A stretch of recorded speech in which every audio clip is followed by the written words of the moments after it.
Bonjour les amis, soyez les bienvenus au Club 700. Un réel bonheur et plaisir de vous retrouver. Et surtout, quelle grâce de connaître Jésus-Christ, accepter son salut et en plus le servir. Et je le dis, le salut est gratuit. Tout à fait, Marcy. Oui. Quelle belle vérité, n'est-ce pas? Tout à fait. Et vraiment, nous sommes toujours heureux, hein, et ça nous fait beaucoup de plaisir de savoir que vous êtes là dans cette émission, que vous aimez tant du Club 700, le pasteur Kofi. Et voici où nous allons commencer. C'est l'histoire de David qui recherchait désespérément l'amour et l'admiration de son père. Et ce manque-là l'a transformé en criminel. C'est pour vous.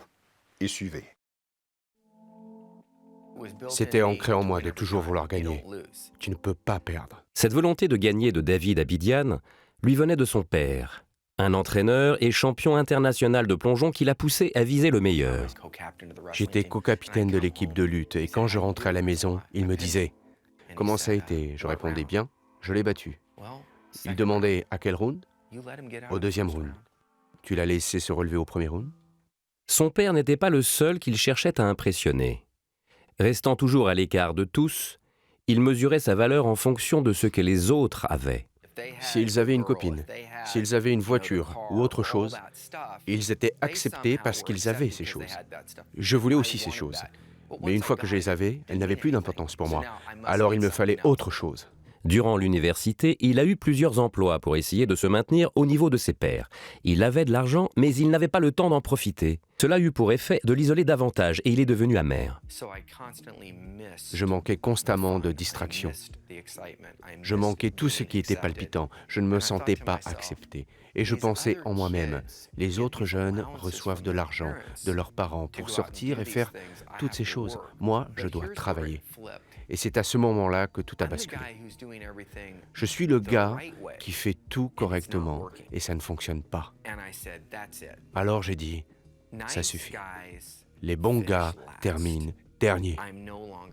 Je ne serai plus un gentil garçon. David avait 19 ans quand un de ses amis lui a dit qu'il pourrait gagner de l'argent facilement en vendant de la cocaïne. Un soir, pendant sa pause au travail, David et son ami ont fait un deal dans un parking. Ma première transaction a été de vendre 2 grammes de cocaïne pour 2 billets de $100. La durée totale de cette transaction a été de 2 minutes. J'ai gagné plus d'argent en 2 minutes avec cette transaction qu'en travaillant à temps partiel toute la semaine, alors que j'étais à l'université. Je me souviens que ma conscience morale était ébranlée et je pensais « Je viens de vendre de la drogue, je dois arrêter ». Mais la promesse de gagner facilement de l'argent était enivrante. Il a abandonné l'université, a appris le travail et s'est rapidement mis à gagner $20 000 par mois. Je me disais, c'est vraiment un tout autre monde, et ça m'a plu. Je voulais des choses plus raffinées, je ne voulais pas un simple costume. Je voulais un Armani, un Versace ou une autre marque. Il a fondé une entreprise légale, une chaîne de magasins de montres, en essayant de se convaincre lui-même qu'un jour, il renoncerait complètement à vendre de la drogue. La culpabilité était toujours là. Je ne voulais pas aller plus loin. Je voulais croire au mensonge que je ne serais pas toute ma vie dans le commerce de la drogue. Je le faisais seulement pour avoir assez d'argent, que je puisse l'utiliser pour commencer une autre vie. Sa mère priait pour lui afin qu'il se tourne vers Dieu. Elle avait des soupçons sur son implication dans la drogue. Un jour, elle l'a confronté à ce sujet. Bien sûr, David a tout nié. J'ai évité la confrontation à ce moment-là. Je me souviens d'être sorti en pensant « Il faut vraiment que j'arrête ces affaires. Cela n'honore pas mes parents. Ce n'est pas ce qu'ils m'ont enseigné. Je risque de ruiner le nom de ma famille pour de l'argent. » David a commencé à songer sérieusement au risque. La prison, on ne peut pas payer pour sortir de là. On peut perdre la vie, mourir sur le tarmac d'un aéroport, on peut être tué au cours d'une transaction de drogue, on peut se faire voler.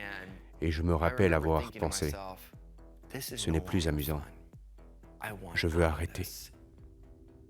Décidant qu'il lui suffirait d'un dernier gros coup pour s'en sortir pour de bon, il accepta de conclure un dernier marché, échanger des avions volés contre de la cocaïne et de l'argent liquide. Il ne savait pas que les fédéraux le surveillaient. En 1989, il fut arrêté et condamné à 22 ans de prison. Je me souviens qu'il faisait froid. Et je me souviens qu'ils m'ont fouillé alors que j'étais complètement nu. J'étais debout, nu. Et je me suis dit, j'ai vraiment touché le fond. Et maintenant, je descends encore plus bas, dans ma cellule du pénitencier de Leavenworth. Je me rappelle m'être demandé, comment suis-je tombé aussi bas? Ses deux compagnons de cellule étaient devenus chrétiens et ils ont essayé de lui parler de Jésus, mais ils ne voulaient rien savoir de Dieu. Puis quelques mois plus tard, une visite de sa mère a changé sa façon de penser.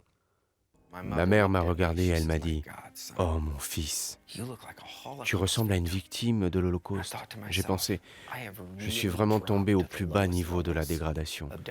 Et je me rappelle avoir pensé, est-ce qu'il y a que ça dans la vie? Cela ne peut pas me satisfaire. Je crois que j'ai besoin de Dieu. Ce soir-là, il est allé à une étude biblique avec ses codétenus et il a donné sa vie à Jésus-Christ. J'ai invité Jésus dans ma vie.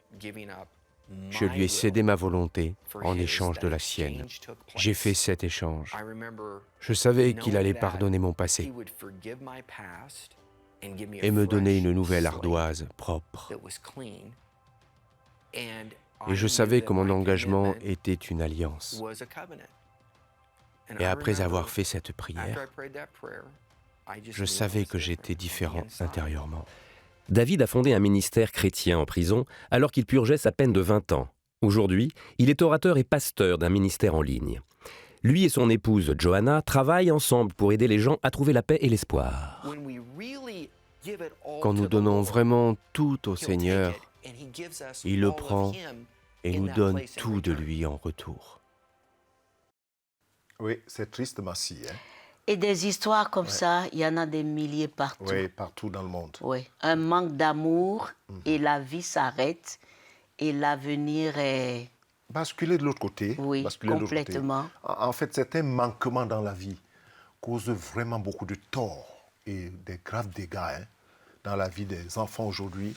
Et on le trouve partout. Le problème, c'est que les parents ne s'en rendent même pas compte. J'ai souvent l'impression, Massi, qu'on a tendance d'élever nos enfants comme nous-mêmes nous avons été élevés. En fait, c'est ça. C'est souvent ça. On ne peut donner que ce qu'on a reçu. Finalement. Voilà. Mais c'est ce que le Seigneur fait à la fin, de trouver David et comme plusieurs autres qu'il trouve toujours. Ce que j'ai aimé dans cette histoire, c'est que David avait une mère qui n'a pas désespéré et qui criait à lui. En fait. Criait à Dieu. Oui. Et Dieu a honoré sa parole. Les genoux à terre. Oui. En fait, c'est aussi dire à plusieurs parents qui suivent cette émission et ce témoignage de David, surtout les mamans et les papas, qui sont désespérés. Qui sont désespérés de ne pas perdre espoir. Oui. Et qui a une réponse et vient toujours d'en haut. C'est ce que la maman de David avait compris. Elle s'est tournée vers le Seigneur et elle a prié. C'est aussi notre conseil. Tous les mamans, tous les papas qui sont là, les parents qui suivent cette émission, les genoux à terre. Et le Seigneur répond toujours. Mais ne nous quittez pas. À tout de suite.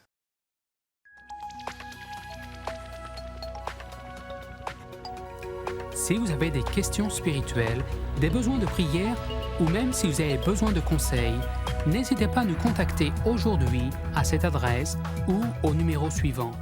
Nos conseillers sont là pour vous aider. N'oubliez pas, nous sommes là pour vous.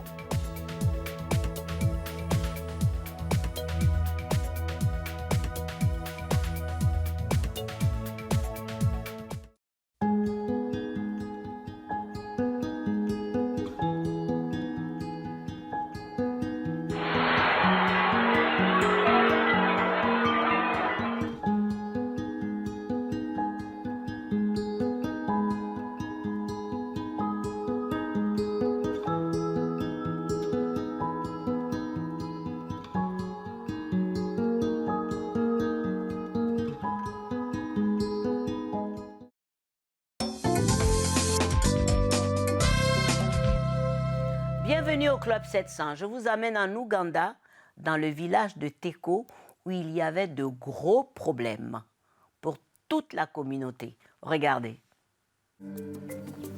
Très souvent, Teko devait marcher 6 km jusqu'à la rivière pour y puiser de l'eau. Un jour, des animaux avaient sali l'eau, mais j'avais très soif et j'étais trop faible pour aller plus loin. Alors j'en ai bu, mais je n'en ai pas donné à mes enfants. Ils s'endormirent en pleurant. Avec à peine assez d'eau pour boire, cultiver la terre est pratiquement impossible. Quand il n'y a rien d'autre, les gens récoltent les feuilles des arbres pour les manger. Nous ne les mangeons pas toutes en une fois. Nous en gardons pour plus tard. Sans eau, tout est sale. Et mes enfants étaient toujours malades. Parfois, ils crachaient du sang. Je me demandais pourquoi Dieu m'avait donné des enfants. Parce que je préfère souffrir seule que les voir souffrir. Teko travaille dur tous les jours afin de pourvoir aux besoins de ses enfants. Avec beaucoup d'autres, elle coupe du foin pour le vendre au marché. Après avoir coupé et attaché le foin en botte, il faut parfois marcher jusqu'à 8 km pour le transporter jusqu'au marché.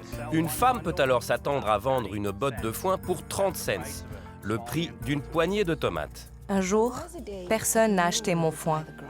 J'ai marché tout le trajet jusque chez moi en espérant que quelqu'un nous prêterait de la nourriture. Mais personne n'avait rien. Lorsque CBN et Innovation Africa commencèrent à forer juste à côté de leur village, la nouvelle se répandit rapidement. Leur quête pour de l'eau pure venait de prendre fin. Oh, c'est bon! Ce n'est ici qu'un robinet temporaire. Nous allons installer un total de 9 robinets permanents. Nous allons construire une grande tour d'eau ici qui donnera la pression nécessaire pour envoyer l'eau par des tuyaux dans un rayon de 2 km.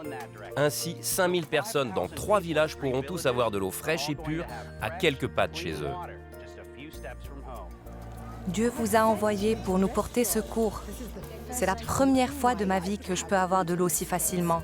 Lors de votre prochaine visite, vous verrez des tomates, des oignons et d'autres légumes que nous ferons pousser. Pour notre consommation personnelle, mais aussi pour la vente sur les marchés. Grâce à CBN Innovation Africa, la famille de Teko ainsi que beaucoup d'autres peuvent manger de la bonne nourriture et disposer d'une eau fraîche et pure à portée de main. Aujourd'hui, la soif est à des milliers de kilomètres de chez nous. Mes enfants peuvent simplement aller au robinet et boire. Je peux finalement nettoyer ce que je veux. Je remercie les gens en Amérique, au nom de Jésus. Que Dieu vous bénisse tous. Encourageant. Dieu merci, de l'eau potable, de quoi se nourrir, et tout cela grâce à CBN. Et Innovation Africa. Oui, Ouais. tout à fait. Les deux font de grandes choses. Ah, c'est plusieurs bras. Voilà. Ce qui est important ici, c'est que les partenaires ont un grand rôle. Les amis du Club 700, tous ceux qui peuvent aider Obi, Opi, vraiment, soyez encouragés quand vous voyez ces choses-là. Et surtout, ne baissez pas les bras. Et si vous n'avez pas encore pris la décision de devenir ami du Club 700, c'est l'occasion. Ça ne coûte pas grand-chose. Vous mettez de côté juste quelques petites pièces et à la fin du mois, vous envoyez au bureau régional ou vous allez sur la case des dons sur notre site. Soyez nombreux à partager l'amour de Jésus. Et Dieu va vous récompenser. Tout à fait, Massi. Oui. Merci. Voilà. Maintenant, nous allons aux questions-réponses. Tu es prêt? Oui. Voilà. Pasteur, est-ce qu'il faut absolument que je me marie? Ah, ça dépend de la personne, hein. C'est pas une loi, c'est pas une obligation. Celui qui opte à rester célibataire, il est libre. Dieu ne force personne à se marier. Celui qui pense qu'il veut se marier, qu'il se marie. Celui qui pense qu'il ne veut pas se marier, il reste comme il est, pourvu qu'il assume. C'est tout. Et qu'il ne brûle pas, comme dit la parole. C'est ce que j'ai dit, pourvu qu'il assume. Il faut assumer le choix qu'on fait. Donc, il n'y a pas une règle écrite là que, non, Dieu, c'est pas ce que le Seigneur nous dit. Non, ce n'est pas une obligation. Comment pardonner pour de vrai? Ah, ça c'est une très bonne question, Massi. Lorsqu'on parle du pardon, je pensais à une illustration. En fait, lorsque la personne pose la question, comment pardonner de vrai? Comment être vrai dans le pardon? Savoir que Sincère. Vraiment que j'ai pardonné. Et oublié. Et oublié, surtout. En fait, Massi, voici la clé, en un mot. Aussi longtemps que vous pensez au pardon que vous avez reçu de la part de Dieu, vous pouvez pardonner à l'autre et oublier.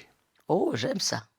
Mais si vous oubliez le pardon de Dieu, vous n'allez pas oublier l'offense qu'on vous a faite. Vous allez faire revivre cela. Tu comprends ce que je dis? Oui, oui. C'est-à-dire, aussi longtemps que je pense au pardon que j'ai reçu de Dieu, alors je peux oublier l'offense qu'on m'a faite. Mais si j'oublie le pardon que j'ai reçu, moi, gratuitement, il est difficile, voire impossible, d'oublier l'offense que j'ai reçue. Donc, l'offense ou l'oubli se trouve dans le fait de garder en pensée le pardon que moi-même j'ai reçu. Voilà le vrai pardon. Comme le Notre Père, Voilà. pardonne-nous nos offenses, comme nous pardonnons aussi. Donc, pardonner et oublier simplement semble très facile, mais ce n'est pas facile. Ce n'est pas possible même. L'oubli et l'offense et la blessure se trouvent dans le fait du pardon même De Dieu. de Dieu. En fait, aussi longtemps que je me souviens du pardon, je peux pardonner et je peux oublier. Voilà la clé. Mais si j'oublie le pardon de Dieu, alors j'oublie aussi l'offense. Je ne peux pas oublier. Ce n'est pas possible d'oublier. Il n'y a que l'Esprit de Dieu qui nous aide C'est à très, très tenir. important. À tenir dans ces... Voilà, c'est comme ça. Donc, il y a des gens qui disent, « Pasteur, j'ai pardonné, mais je n'arrive pas à oublier. » C'est des dédales. Hein. Je dis bien, il ne faut pas oublier le pardon que j'ai reçu. C'est ça qui m'aide à oublier l'offense qu'on m'a faite. C'est la clé. Surtout que je ne méritais Je pas ne du mérite tout pas parce que ce c'était pardon gratuitement. de Dieu. Et Dieu m'a pardonné sans m'humilier. Oh, Voilà, c'est aussi ça. Lorsqu'on regarde le pardon de Dieu que nous avons reçu en Christ, Dieu ne nous a pas humiliés. Il nous a pardonné gratuitement.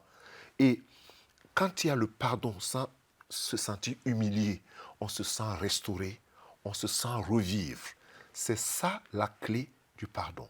Il y a des gens qui pardonnent, mais dedans, il y a toujours ces fissures. Il faut revenir sur le pardon. l'essence de la chrétienté, Voilà. c'est le pardon. Tout à fait. On ne peut pas oublier ça. N'est-ce pas? C'est le pardon. Voilà. Dernière question rapidement. Est-ce que la masturbation est un péché?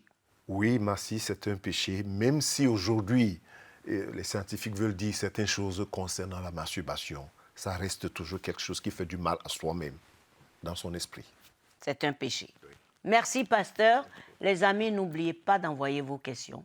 À tout de suite.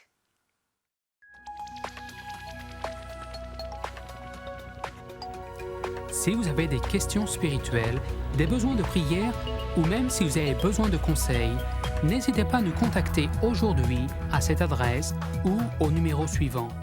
Nos conseillers sont là pour vous aider. N'oubliez pas, nous sommes là pour vous.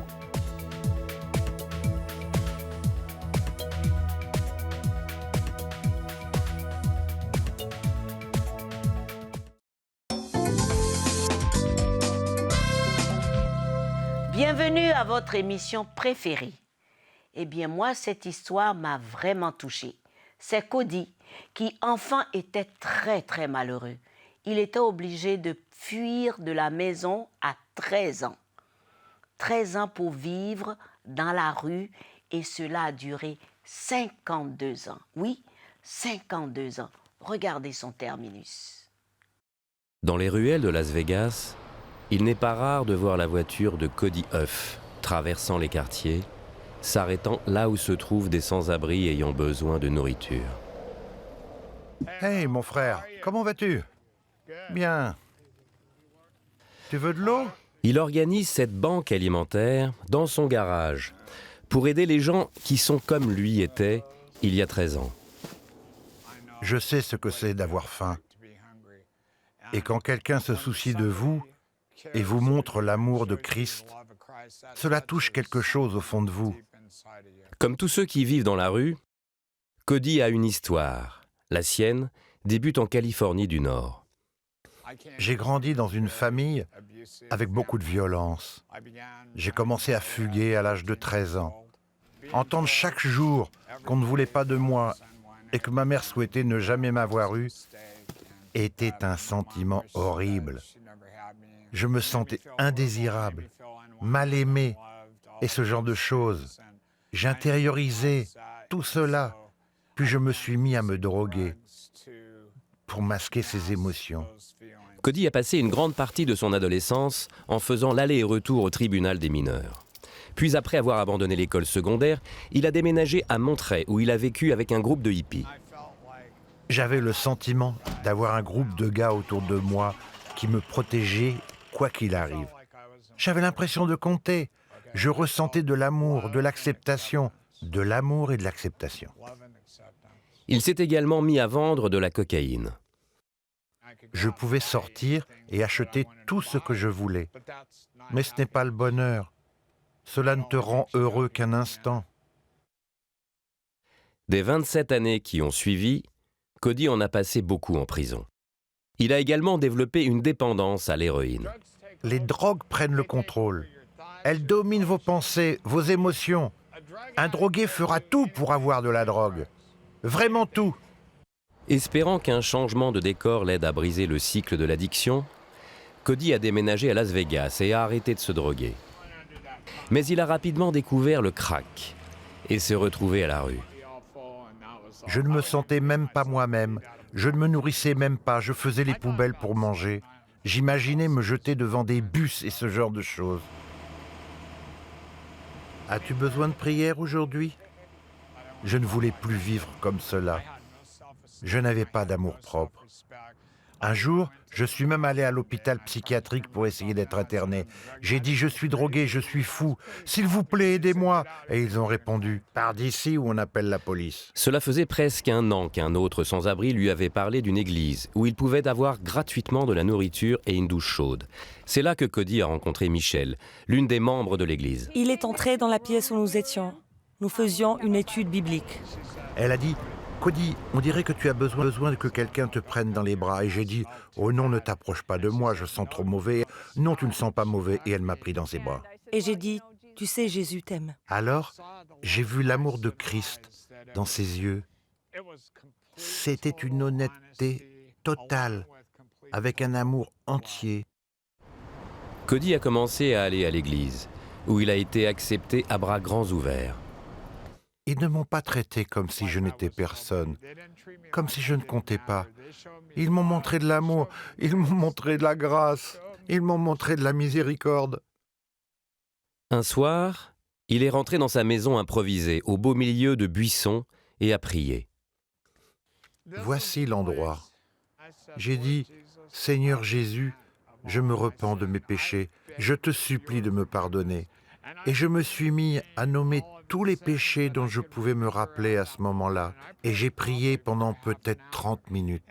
Je me suis mis à pleurer, à chaudes larmes, et Dieu m'a touché. Quand j'ai eu fini de prier, je me suis levé et je n'étais plus un drogué. J'étais libéré de la drogue. La nouvelle famille d'église de Cody lui a par la suite donné une voiture, un logement et un travail pour l'aider à construire sa vie. Le pire est derrière toi et le meilleur est à venir pour toi. Parce que si Jésus est dans ton cœur, il frayera un chemin là où il n'y en a pas. Aujourd'hui, plus de 10 ans se sont écoulés et il est marié. Avec sa femme, il dirige un ministère nommé Broken Chains. En plus de donner de la nourriture aux sans-abri, il leur annonce le message d'espoir de Dieu. J'ai découvert en Jésus-Christ tout ce que j'avais cherché durant toute ma vie. Quel que soit le problème que vous pourriez rencontrer dans la vie, que ce soit sur le plan relationnel, financier, professionnel ou autre, ou même si vous êtes un drogué comme je l'étais, criez à Jésus, car il sera toujours là pour vous. Père Céleste, je remets mon frère entre tes mains au nom de Jésus. Paix mes agneaux, c'était la première parole du Seigneur. Ensuite, paix mes brebis. C'est le Seigneur qui le disait à Pierre dans l'évangile de Jean, au chapitre 21 et le verset 17. Vous savez, en servant les autres dans la vie, on se forme à l'amour.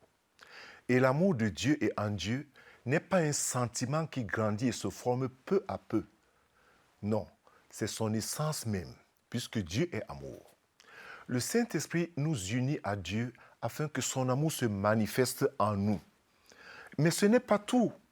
Il nous faut arriver à être un avec le Père, comme l'était Jésus, son Fils.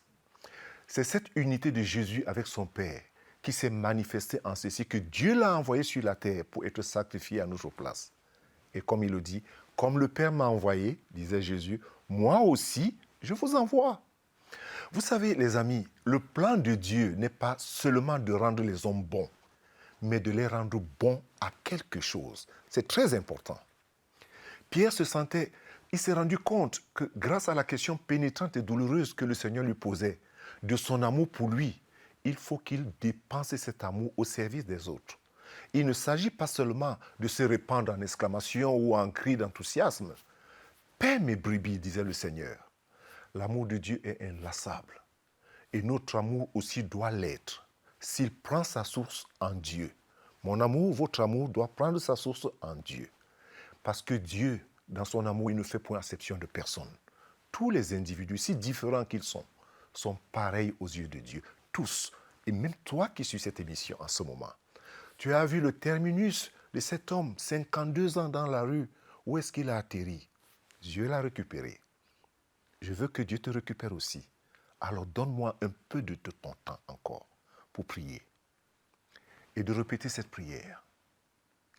Seigneur Dieu, merci de me parler de cette façon et d'interpeller ma conscience. Je reconnais, Seigneur, que j'ai besoin de toi. Et très sincèrement, je viens à toi maintenant même, tel que je suis, te demander de me pardonner toute ma vie passée et toutes mes désobéissances. Et en ce moment même, à cause de ton amour manifesté par la mort de ton Fils sur la croix, c'est Jésus qui est mort pour moi, je l'accepte. Je le reçois maintenant même comme mon Sauveur et comme mon Seigneur personnel. Merci Seigneur. Amen. Et je prie que Dieu, dans la sincérité de ton cœur et dans l'honnêteté de ta prière, te visite pleinement et qu'il te bénisse et te fortifie. Oui, sois béni.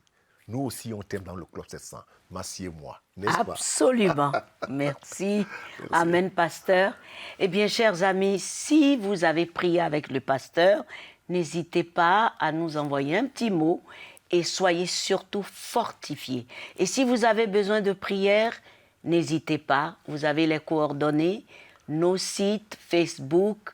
Envoyez-nous un mot, visitez nos bureaux régionaux et souvenez-vous, Jésus vous aime et il revient bientôt. Pasteur, au revoir. Au revoir. À bientôt.